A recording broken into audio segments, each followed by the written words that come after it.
Hello, friends.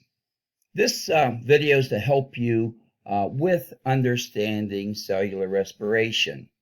In a few moments, you're going to be watching a video from Mr. Anderson, and he is very good when it comes to things in biology of taking complicated things and making them easier to understand.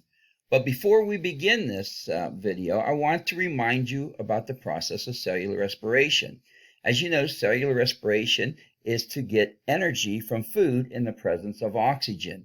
And there are three steps of cellular respiration: glycolysis, the Krebs cycle, and the electron transport.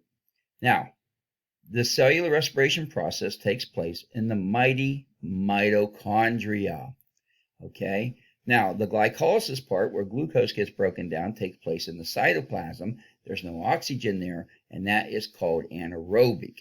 As we go into the mitochondria, we go into the second step known as the Krebs cycle. And in the Krebs cycle, carbon dioxide gets released. Remember, we got to give that back to the plants. Also, 2 molecules of ATP are getting released. Then we go to the third step of cellular respiration. That's the electron transport, and that's where oxygen gets involved, and water is released, and we get 32 molecules of ATP. Okay, so at the end of the day, we get roughly 36 molecules of ATP. Now, the reason I'm having this video before we watch Mr. Anderson's video is he's going to go into a little bit more detail, especially when you get into the mitochondria. He's going to talk about NADs and FADs, and those are electron carriers where they take energy down to the electron transport, okay? And then you'll see a video on the electron transport chain.